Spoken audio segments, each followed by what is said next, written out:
probably just toss in. Okay.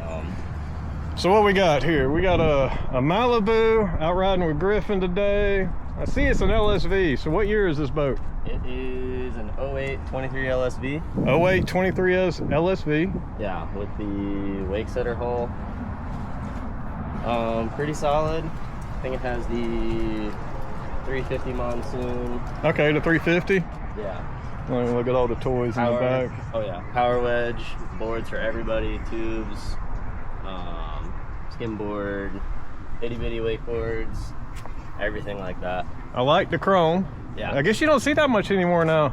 No, it was super popular back in like 08 to 13 was this generation of this boat. Okay. And then after 13, they started transitioning more into what you see now. Okay. Where it's like more muted, kind of like black colors on the tower, and it's like nice and soft and like more premium. Okay. I think right about 2013, 2015 is when they decided chrome is kind of like out. Yeah. It's like early 2000s-ish, and they were like, nah, let's do the big screen, because like this is all it's all like analog and stuff. Yeah, so it has analog gauges, but then it will have like your perfect pass, and basically all the data on your gauges is on that center screen. Okay, and the perfect pass is like the cruise control. Yeah, it keeps the speed set so you can foil consistently. Malibu launch system, but yeah. Okay. Cruise control. Yeah, yeah.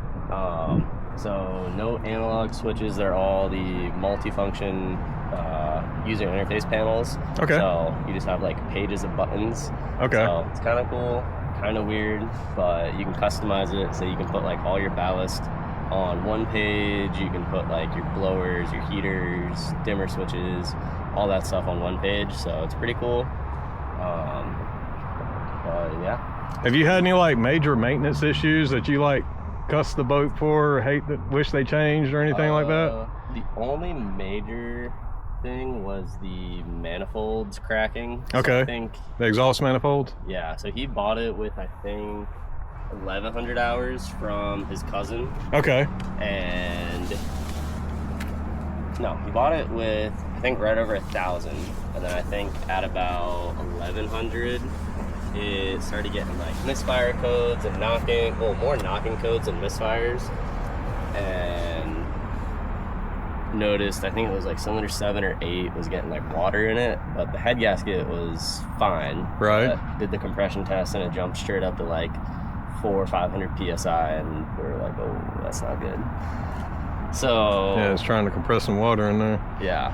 So we're super lucky we didn't bend a rod or anything, but the manifolds on these are aluminum, so they're fine, nice and lightweight. But how Malibu designed the cooling system on these is the cooling for the manifold comes out after the thermostat. So you got the first 3 or 4 minutes of the boat being on, there's no cooling water, it's just straight exhaust heat.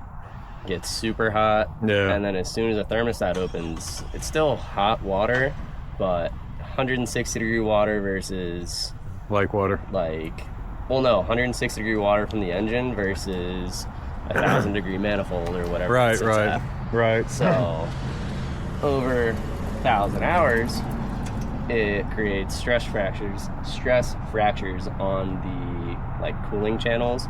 And then eventually it just starts to dump water in there. Okay. So yeah, it sounds like not a bad fix. Yeah, that's the only like major thing that's happened. And then like, how much gas it holds?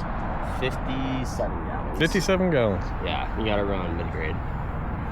So mid-grade. Yeah. Okay. I was wondering about that because I mean I'm planning on getting the boosted motor next year, so I guess I got LT4. I don't know what the supercharged, whatever. That's the LT4. I think it's making like 650 horsepower. And I'm sure I'll have to run premium in that. Yeah. Yeah, it's only money. Who cares? Supposedly, I haven't really tested this myself, but supposedly the LT4 gets better fuel economy than the M6. Okay. Especially the M5. Okay. The M6 has to run. No, the M5 and M6 can run 87. I'm pretty sure. Okay.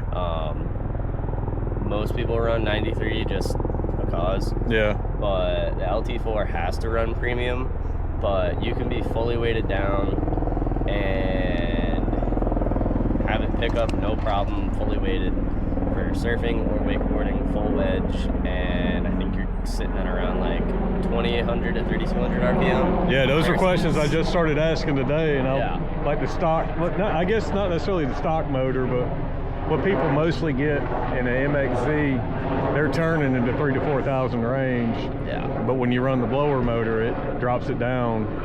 So yeah, you always got to have a blower. You always got to have some boost in the water, man. All right, let's go put this thing in the water, dude. Have some fun. Let's get it. Yeah.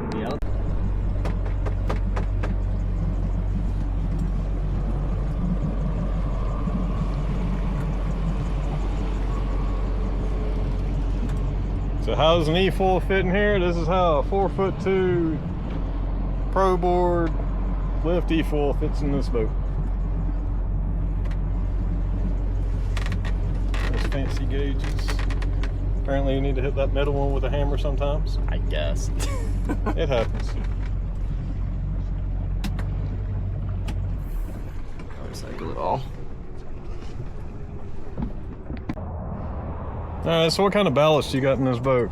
Got two 250 hard tanks in the back. We got a 500 center tank, a 250 or 300 front tank, can't remember exactly. And then two 475 fat sacks in the lockers. Okay. So that plus the wedge, it makes it pretty meaty. Okay. So that throws you a good surf wake? Oh yeah. Okay. That sounds like fun. We'll see what it does with a foil here soon. All right, let's see what the wake looks like.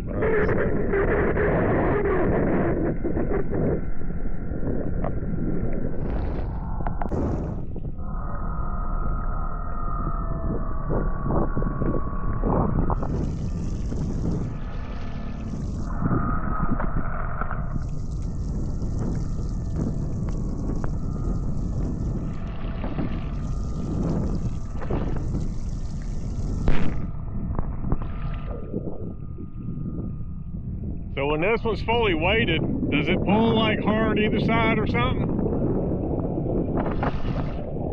Huh? Okay, the surf wedge thing.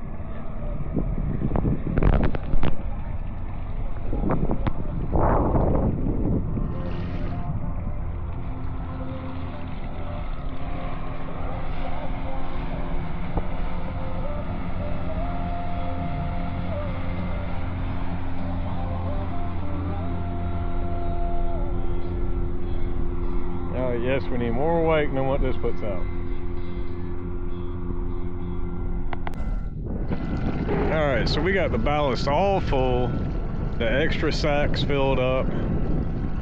Wake shaper is on the passenger side. I don't know if that's port or starboard. Maybe I'll learn that one day. You can see all the water's coming out of all the ports. So basically this is the best wake this thing will be throwing. So it's gonna be interesting how this works out compared to what I'm used to behind that Mastercraft.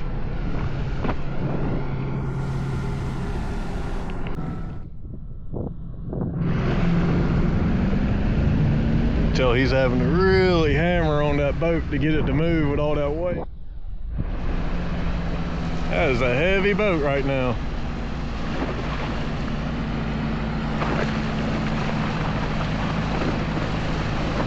Look at that wave though, oh my goodness.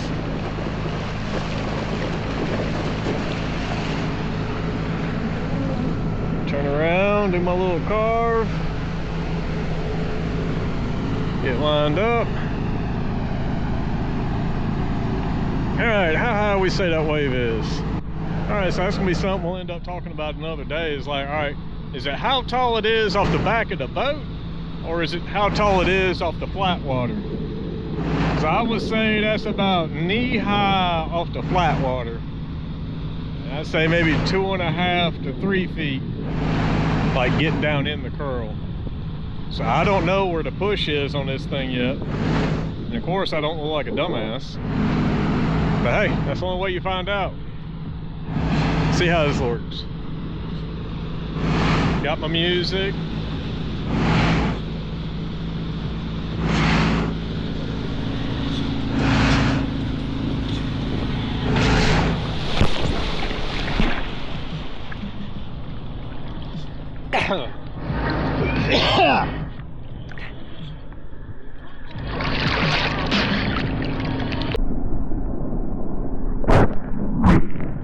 right, first attempt didn't work out so well.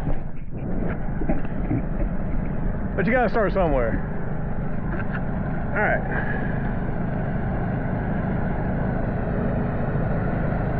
But that was a very big wake, and once I found the push, I was in the very top, and I had to come down that hill. And that was very interesting.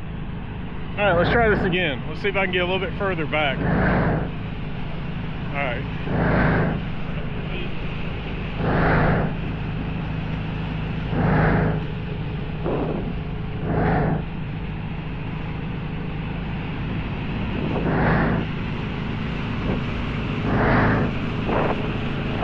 Oh yeah, there it is, just further back.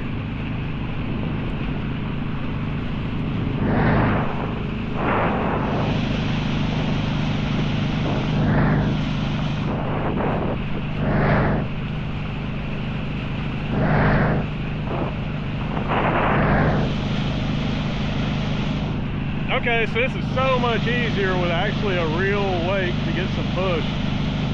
And a driver that gives me a couple minutes to get used to it.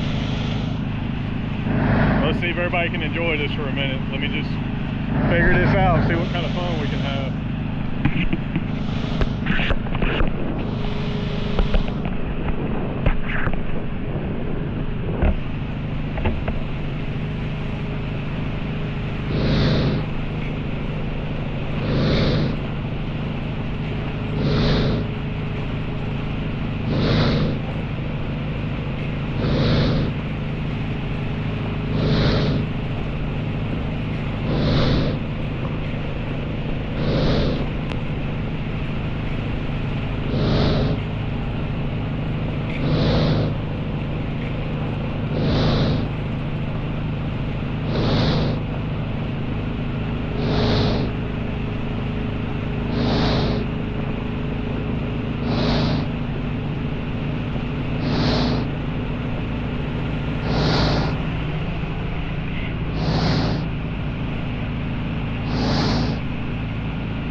Alright, I definitely approve of that wake. Didn't take me very long to get used to it. The push is much better, so yeah, big boats are definitely worth it. I could almost surf that wake off the foil on just the board. And hell, I hadn't even been riding that thing for like, what, 5 minutes, 10 minutes? So, by the way, we're at Falls Lake today. It's kind of like my hometown lake. Hadn't been out here in many years. Came out and rode the other day. What? I was talking to myself. That was awesome. So like the wedge, power wedge gauge doesn't really, it's not accurate. So you kind of got to just do it by feel. Okay. So it has presets, it has sensors, but like, you still kind of